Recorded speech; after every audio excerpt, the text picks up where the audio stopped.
रखले बारू।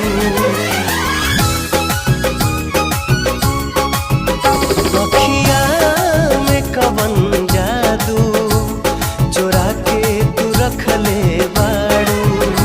अखिया में कवन जादू चोरा के तू रखले